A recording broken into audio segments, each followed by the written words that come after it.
What is up? What is going on? Dave at SVA Card Collectors. Woo! A whirlwind morning. And why is that?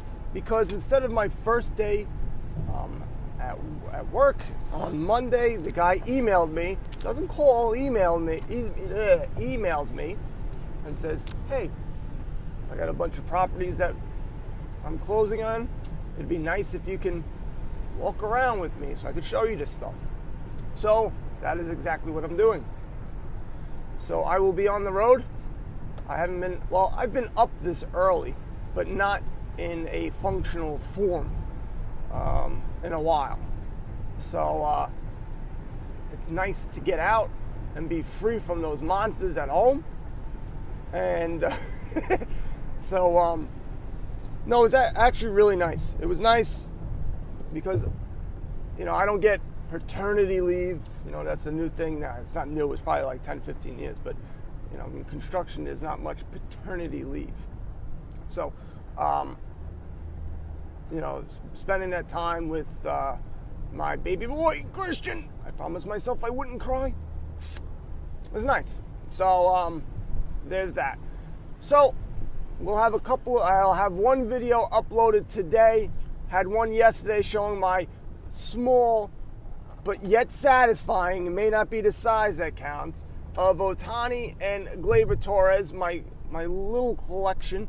And I had other cards. I have other base cards, but those were the main ones that I have, and it was nothing spectacular. But just wanted to show what I have off, like most men. And so from there, that was released yesterday, and today you'll be getting a mail day, which I'm sure you can figure out will be just more Ohtani. Two cards that I really like the look of, that I'm super pumped about, and that was also in my article that I did on Monday. If you missed that, go to svacardcollectors.com and check it out. Look at me plugging stuff that I did. Like, this is like what most podcasters and YouTubers, or as my daughters would say, YouTubies, would do.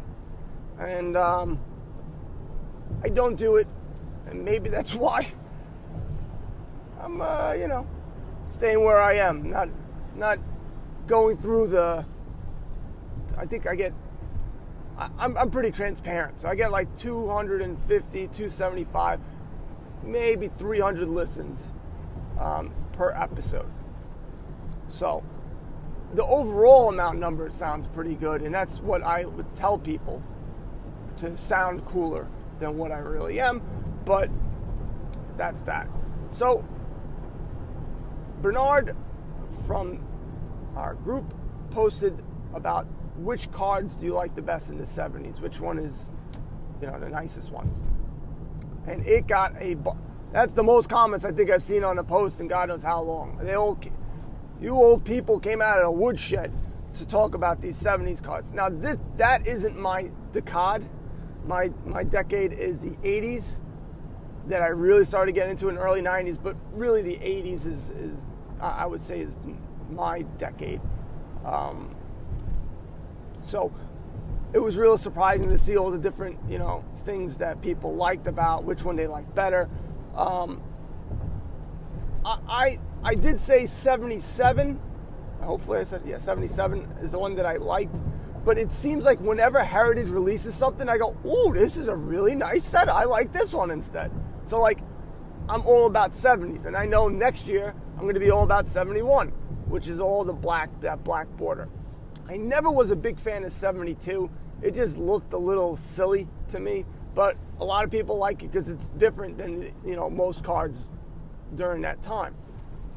And so I then started thinking about, I've spoken about this topic before, and what seems to be the trendy thing to do, and for more people to get to listen to the show, is do one topic and don't just do a bunch of topics in a row, because I will cover 5 or 6 topics in a 10 to 15 minute setting, and I don't get no credit, not even half a credit. I get very little credit. So I will now be more laborious. No, I don't think that's the proper word at all to use, but it sounded cool. But just more focused. There we go. So, what I feel most people should be doing when they start getting back into collecting, and you have some money, you're a little bit older, you got a couple of bucks, and you want to spend some dough. If you are into graded cards, a lot of people are not into graded cards, they're into raw cards. So we're going to talk about the 70s, and this also goes for the 60s and the 50s as well. And if you're collecting those type of cards, eBay is a great source for it, but also blowout forums. Now, if you go to blowout forums, you sign up. A lot of times, if there's a specific year that you guys like, just say you're collecting 76 or 75, they will have a thread dedicated to that year. It may not be posted every single day. It might be a lot less, but people do pay attention.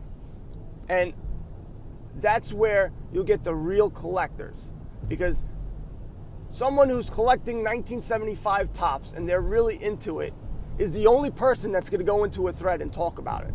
You're not going to get some mom, selling boots going, what's this 75 tops business?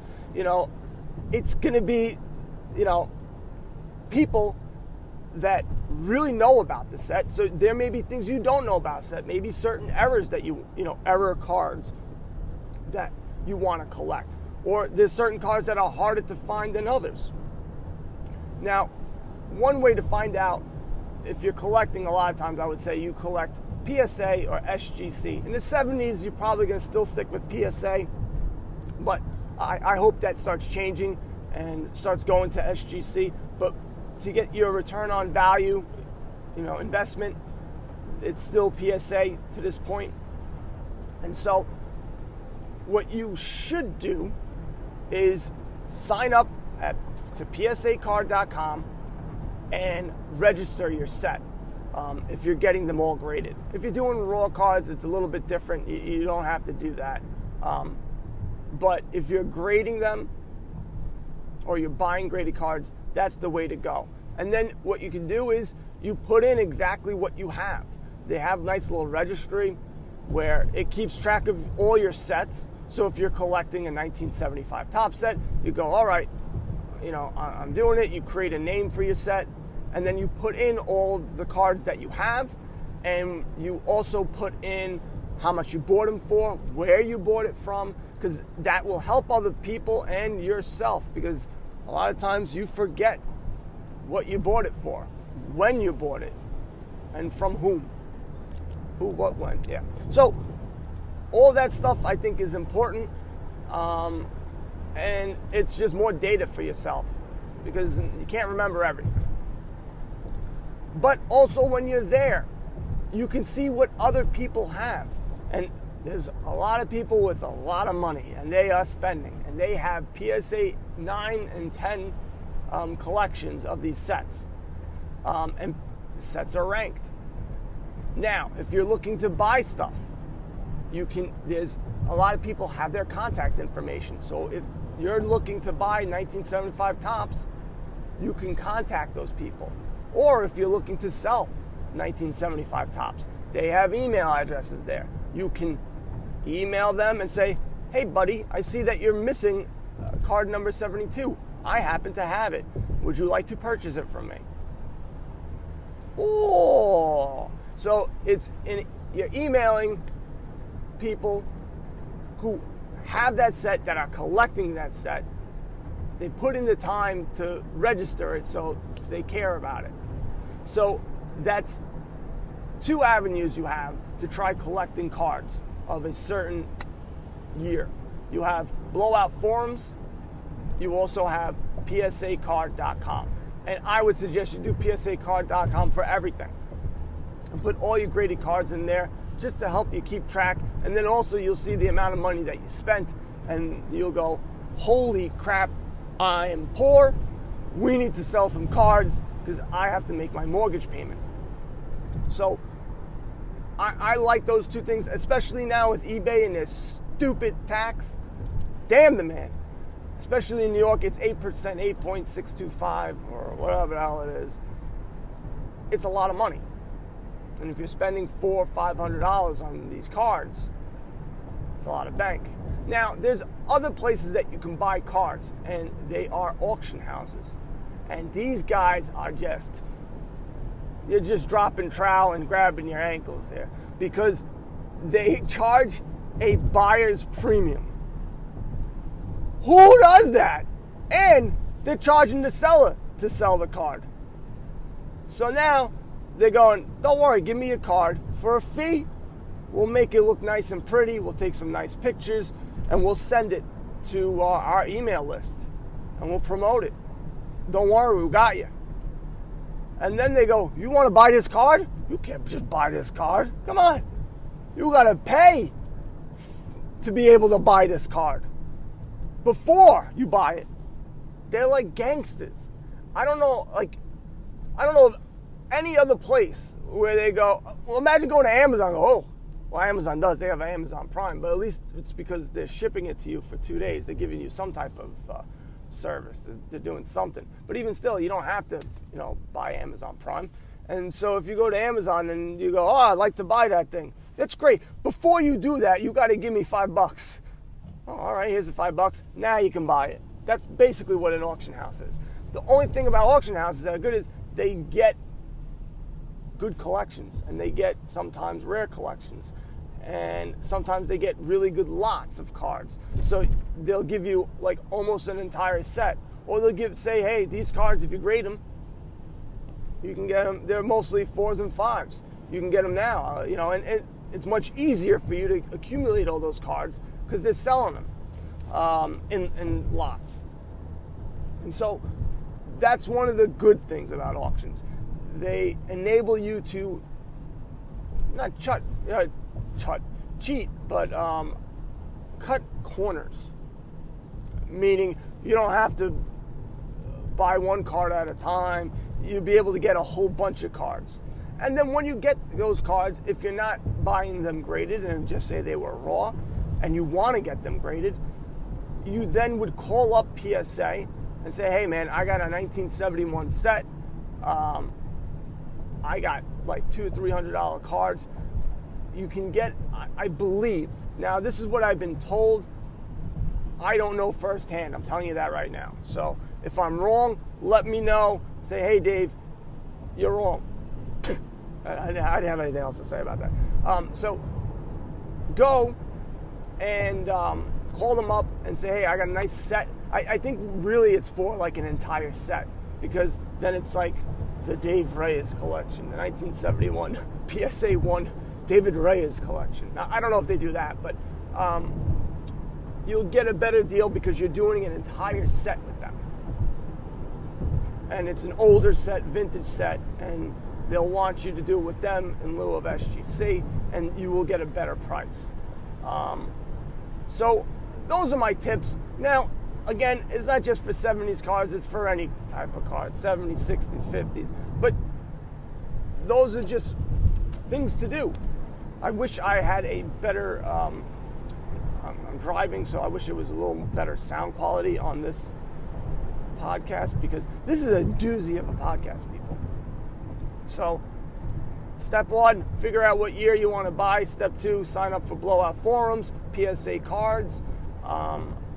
Start going through the threads, posting stuff that you're looking for, emailing people on PSA cards. You can check out some auction sites. I don't know off the top of my head. There's one that does collections.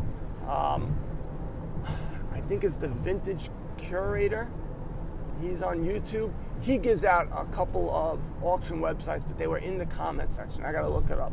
So maybe I'll post that on FlickChat, or maybe I'll do a post on my website for that. Also, all right, so we're done with this. We're done. A good segue. I will be, by the time you listen to this, on my website, you will have my article about buying raw cards and flipping them for massive, massive profits. There'll be so much money coming in, you'd be able to retire. That's basically what it is. 100% guaranteed too, which is a guarantee. You buy the raw card, it will be a PSA 10. If you believe me, you are a knucklehead. So, I show some pictures, and so I think if you visualize it, it'll be a little bit easier for you. Some people listen and they go, that's great, but I want to see some examples. So I just show, one example of top and down. Most people, if you've been collecting for a while, know that. But just take a look at it. If you like it, share. Help promote the podcast. Guys, head over to the website. Help me out. Also, download the FlickChat app. FlickChat app. They owe me a ton of money for promoting their stuff. Like, I would say $50,000, we'll say. That sounds like a good number. $50,000, we'll say. They owe me for talking about their app. I really like it. You can have good conversations on there. Also, we have my Facebook group. Guys, if you're looking to sell your cards or trade your cards, go on the Facebook group. Throw it in the albums section because it'll be like your little mini store. You can send people over there and they can see all the cards that you have. You can sell it and you don't have to worry about any fees from eBay. And I don't know, it's just nice. You can probably just go on one day, go on an album and just start perusing cards, seeing if you like them or not. All right, I'm done. Have a good weekend and buy some cards to go broke. Later.